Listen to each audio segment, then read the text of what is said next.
Now, this entire plan of bishop g5 would not be so effective if I did not see this upcoming resource in my position. So obviously black has to untangle here, and one easy way to attempt to do that is to play the move he did, pawn to h6. So I saw this. And here I'm faced with my third critical decision of the game. Where do I put my bishop? Do I go back to h4? Or do I go to e3? So I thought for a while, and I decided to go to h4. e3 is also perfectly viable, but I thought, why am I moving back to e3 when I could have put it there 2 moves ago anyway? So I would be losing time, you know? So why go to g5 only to go back to e3 when I could have done it in 1 move? And also, I felt like h4 was actually superior. My simple idea, besides keeping pressure on the h4 d8 diagonal, I also had the idea of dropping back to g3 in hope of maybe trading these dark squared bishops. Because if he loses his dark square bishop, he's essentially dead. Because now he has all these holes in his position, most notably the d6 square. So that was probably my main idea after bishop h4. And just to give all of you a heads up, it's amazing that this game actually ends in only 10 more moves, believe it or not. Now the bishop out here on h4 can get kind of lonely. It has a chance of getting trapped, but luckily I saw that this was not possible. So if he plays a move like g5, here for example, I can just simply play to bishop g3, and my goal has been accomplished. But the critical move here is pawn to f5, the move that he made, and the move that I expected him to make. Now, of course, if I move my knight anywhere, then I do lose my bishop on h4. Let's just say, oh, I don't know, I go to c5, just to show you guys. Then all of a sudden, he can play pawn to g5, and when I go back to g3, he wins my bishop by playing pawn to f4. But luckily, I had seen all of this when I played my bishop to g5 in the first place. So after pawn f5, let's see if you can find the move, or at least the mini combination that saves my bishop out here on h4.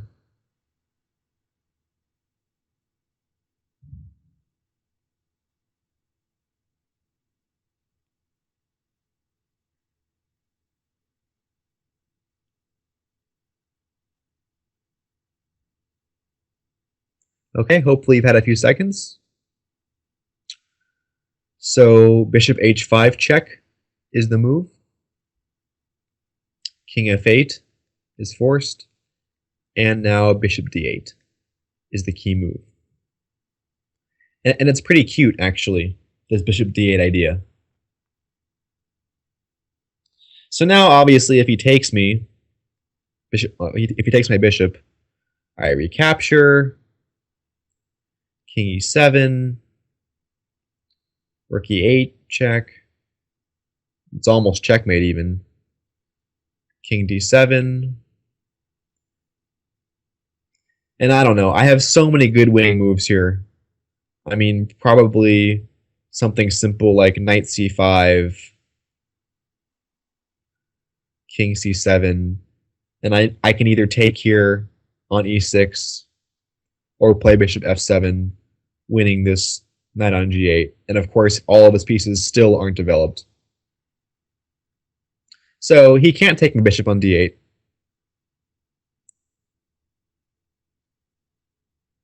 Here, his best move by far was bishop e5, keeping his dark square bishop, which is extremely important. So I was definitely expecting that, but I knew that I was still going to win this game Because after I figure out where to move my knight on e4, my plan is very simple. I'm just going to redeploy my bishop to b6 and then to c5, and also open up the d8 square for my rook to crash into. Again, exploiting his complete lack of development.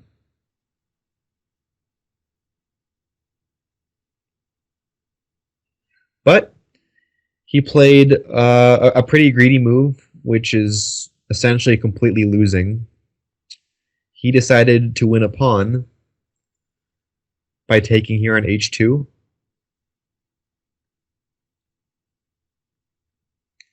And it's as if he's not even up a pawn. Not only do I have the two bishops, and he's completely underdeveloped, but look at black's pawn structure. He has 5 really, really bad pawn islands. I'll highlight all of them here.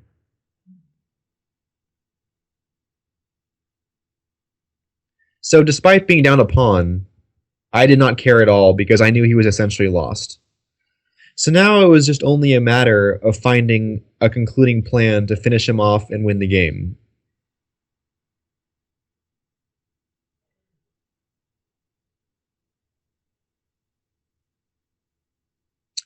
So, as hinted at earlier, I played bishop to b6, which is a very simple move.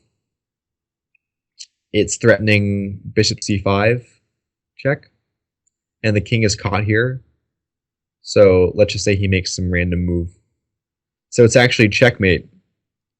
After bishop c5 check, the knight has to block on e7, and then rook d8 mate.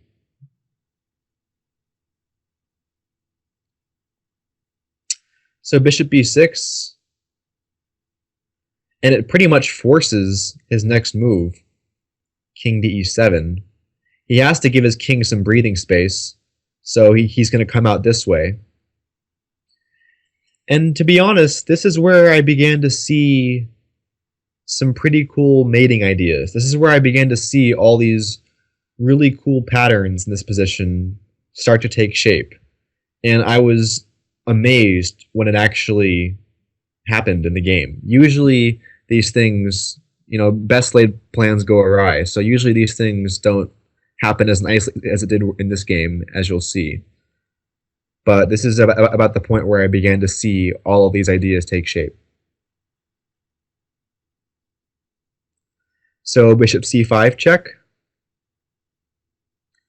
forcing him to walk to f6.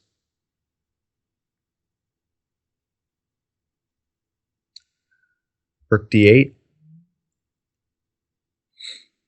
I think an important feature about this game that I think is valuable to anyone listening is that with only 2 or 3 mistakes in the opening, and with very simple moves on my part, only a little bit of calculation, the game can be over extremely quickly. So he made the mistake on move 6 with knight f6. He made probably his worst mistake on move 8 with knight g8. And he made a few inaccuracies with his dark squared bishop here and there. And the only thing I had to do was simply develop my pieces and make sure my bishop didn't get trapped. And look at the position I have now here.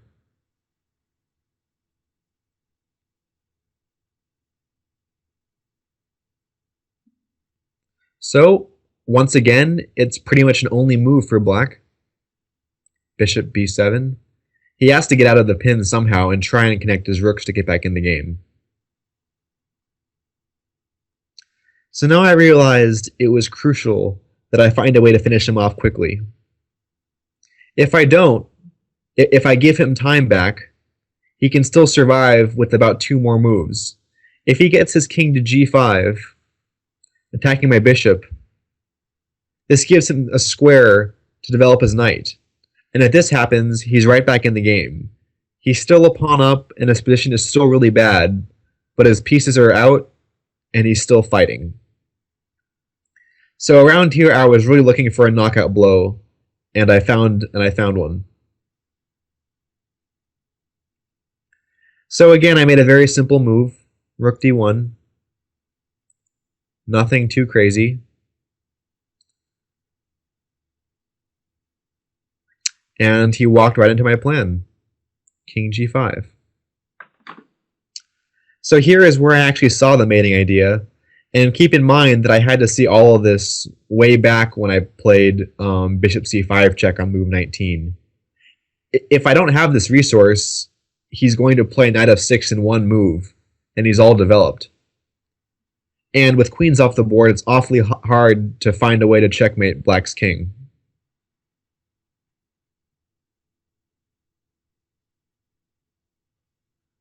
So take a minute and see if you can find a cool idea in this position.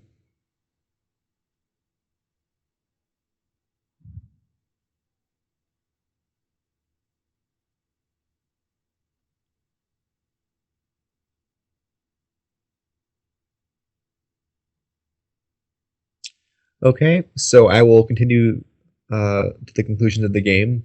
Again, at any point, you can test yourself by setting up various positions in this game and seeing if you would find these moves also. So it's a good tactical training exercise. So I played rook d7. Again, I don't want to give him the opportunity to really trade rooks in this situation.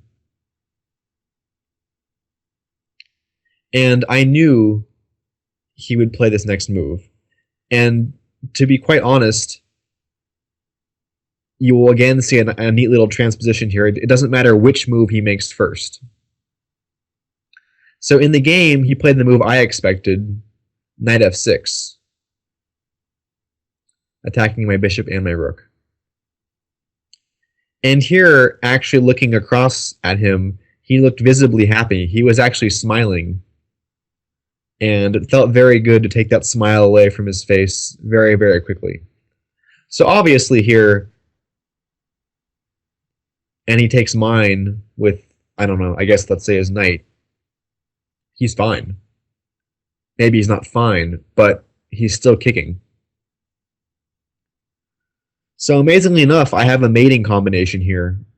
And it's only 2 moves, but it's just really, really cool how it turns out. So, rook takes g7 check. King takes bishop. And now the final move of the game. Let's see if you can find it.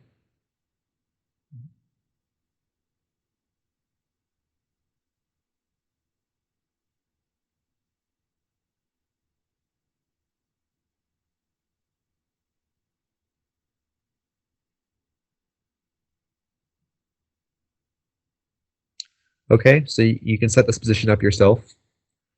But anyway, the final move, it's really cool. It's always nice to end a game, especially a short, quick one like this, with this type of move. King g3. And amazingly enough, black has to resign. There is no stopping rook h1 checkmate. And this is, you know, a very pretty finish.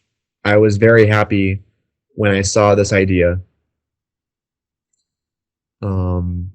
So anyway, just to show you what I mean by the transposition, back here, if he were to take my bishop on h5 with this king, I would simply take on g7. It's amazing, but there's really no stopping my idea with this king here on h5 of playing king g3 and rook h1. And it's really a cool checkmate. So anyway, let me just give you a couple quick variations. So if he doesn't take my bishop here on h5,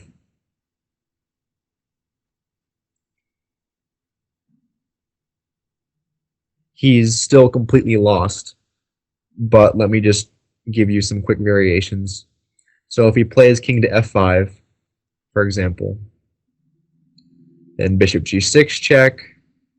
And by the way, this is all more or less forced. So king to f4, bishop e3 check, king to e5,